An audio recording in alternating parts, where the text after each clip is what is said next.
నమస్తే. AP TV journalist సత్యం కోసం ధర్మం కోసం నా పేరు కృష్ణంరాజు వివిఆర్. ఆంధ్రప్రదేశ్లో పంచాయతీరాజ్ శాఖ, పర్యావరణం, అలాగే గ్రామీణాభివృద్ధి శాఖలు నిర్వహిస్తున్న ఉప ముఖ్యమంత్రి పవన్ కళ్యాణ్ ఇటీవలి కాలంలో తరచుగా విపరీతమైన ట్రోలింగ్ గురవుతున్నారు. తాజాగా సుప్రీంకోర్టు ఆధ్వర్యంలో ఏర్పాటు చేసిన సిట్ తిరుమల లడ్డూలో ఎటువంటి కొవ్వు కలపలేదు అని చెప్పడంతో పవన్ కళ్యాణ్ మీద ఈ ట్రోలింగ్ కావచ్చు, లేకపోతే నెగిటివ్ న్యూస్ కావచ్చు, వివిధ మాధ్యమాల్లో చాలా తీవ్రంగా పెరిగింది.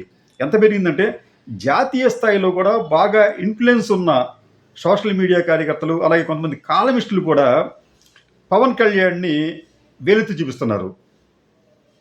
చంద్రబాబు నాయుడు తన వద్ద ఆధారాలు ఉన్నాయని చెప్పి భావించి తిరుపతి లడ్డూలో కొవ్వు ఉందని చెప్పారు.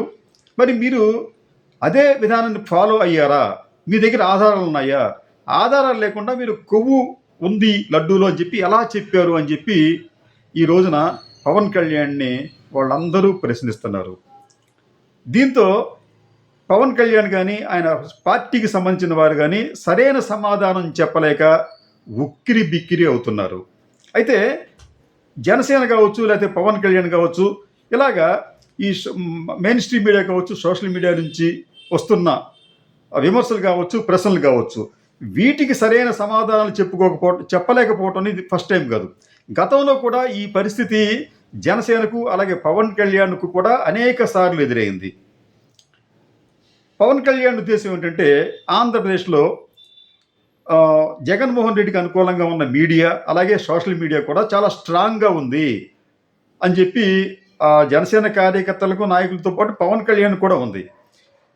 ఈ భయం వారికి ఎంతవరకు వెళ్ళిందంటే, అంటే ఇప్పుడు వైసీపీకి సంబంధించిన మీడియా పట్ల మనం చాలా అప్రమత్తంగా ఉండాలి, జాగ్రత్తగా ఉండాలి అని ఒక రకమైన అభద్రతా భావానికి గురవుతూ చేస్తున్న హెచ్చరికలు ఎంతవరకు వెళ్ళాయంటే, ఈ నెల 22వ తేదీన జనసేన పార్టీ అధికారికంగా ఒక లెటర్ రిలీజ్ చేసింది. ఆ లెటర్ హెడ్డింగ్ ఏమిటంటే, సర్వదా అప్రమత్తంగా ఉందాం. సర్వదా అప్రమత్తంగా ఉందాం. ఎవరి పట్ల? జగన్మోహన్ రెడ్డి మీడియా పట్ల మనం సర్వదా అప్రమత్తంగా ఉందాం అనే ఉద్దేశంతో దాన్ని రిలీజ్ చేశారు. ఇది సందర్భం ఏమిటంటే, పవన్ కళ్యాణ్ కొంతమంది నాయకులతో మాట్లాడుతూ ఆ సమావేశంలో ఆయన చేసిన ప్రకటన ఒకసారి, అంటే వాళ్ళు ఇచ్చిన సమాచారమే.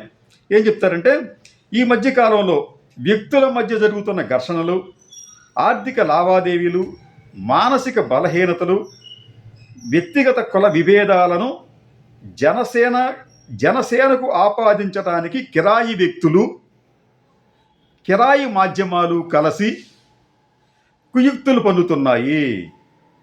ముఖ్యంగా వివాహేతర సంబంధాల రచ్చను కూడా పార్టీపై రుద్దాలని మార్గాలను అన్వేషిస్తున్నాయి.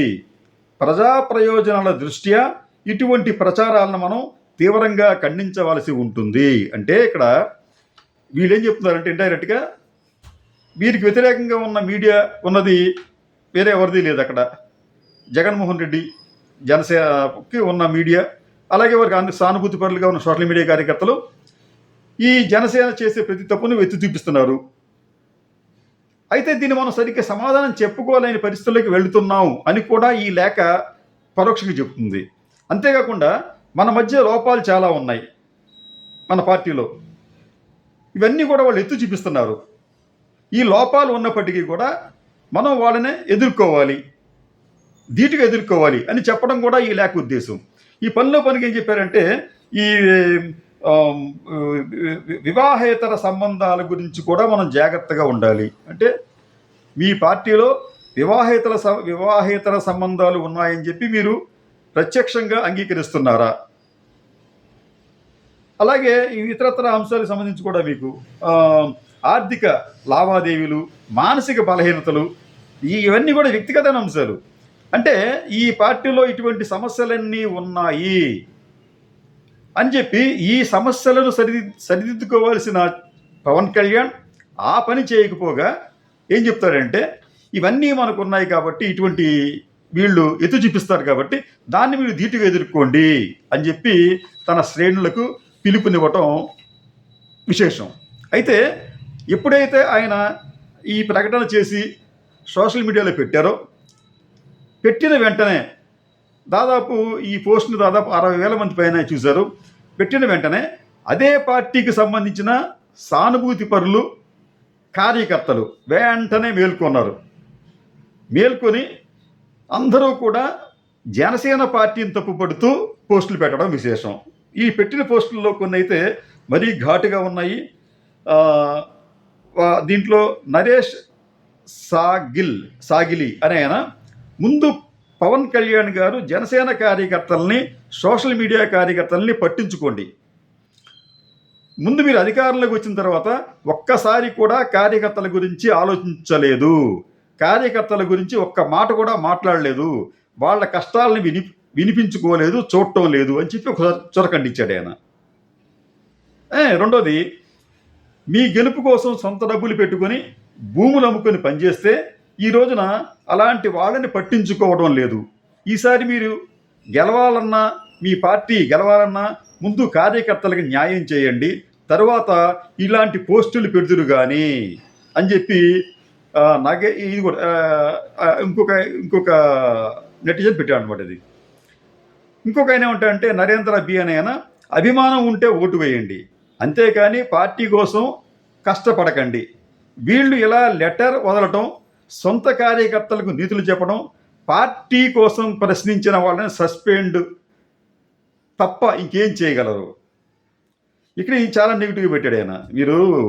మీరు అభిమానంతో ఓట్లు వేయండి, కానీ ఈ పార్టీ కోసం మీరు కష్టపడద్దు, ఈ పార్టీ మన కోసం లేదది.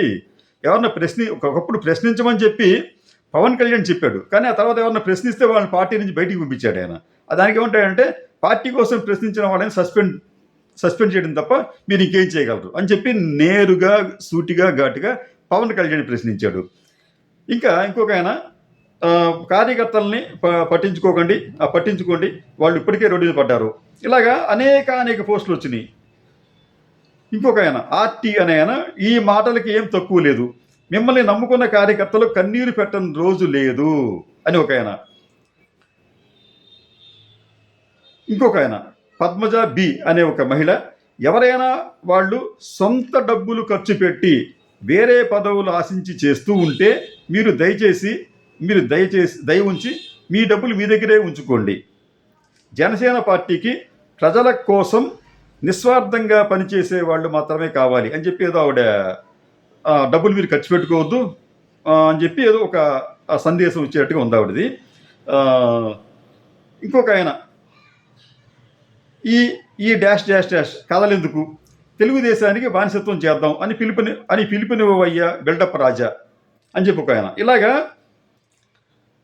ఇంకొక ఆయన, ఇది ఇంట్రెస్టింగ్ ఉంది, సిగ్గుండాలి, మీ పార్టీ వాళ్ళ విషయాలు అయితే అవి వ్యక్తుల విషయాలా, అంటే మీ పార్టీ వాళ్ళ విషయాలు అయితే అవి వ్యక్తుల విషయాలా, అదే ఎదుటి పార్టీ వాళ్ళ విషయాలు అయితే అవన్నీ పార్టీకి సంబంధించినవా, మీ స్వార్థపు రాజకీయాలు, పదవులు, దోపిడీ కోసం సమాజాన్ని భ్రష్టు పట్టిస్తున్నారు కదా అని చెప్పి చాలా గట్టిగా ఒక ఆయన ప్రశ్నించారు. ఆయన ఫెయిర్ పాలిటిక్స్ అనే పేరుతో ఆయన ఒక అకౌంట్ క్రియేట్ చేసుకుని ఆయన ఇట్లా పోస్టులు పెడుతున్నాడు. ఇట్లాగ అనేక మంది. ఇంకోటి, మనకి సొంత పార్టీ లేదు, బొక్క లేదు, మా వాడు ఎప్పుడు బొల్లిబాబుకి బానిస కుక్కే అని పిల్ల సైనిక్స్ డిసైడ్ అయిపోయారా అని చెప్పి ఇంకొక ఆయన.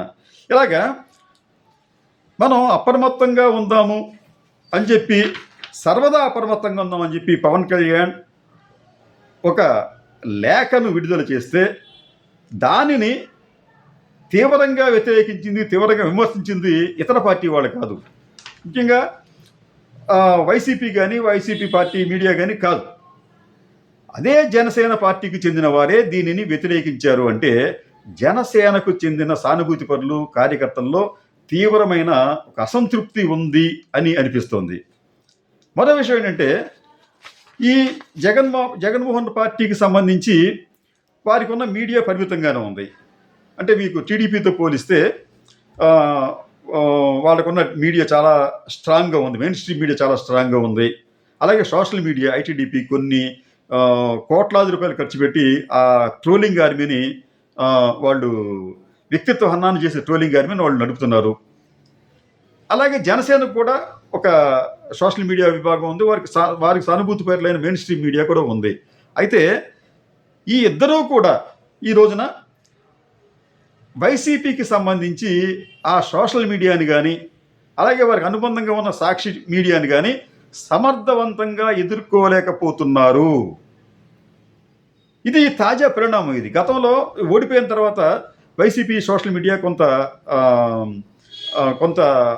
డల్ అయినప్పటికీ కూడా ఆ తర్వాత బాగా పుంజుకుంది.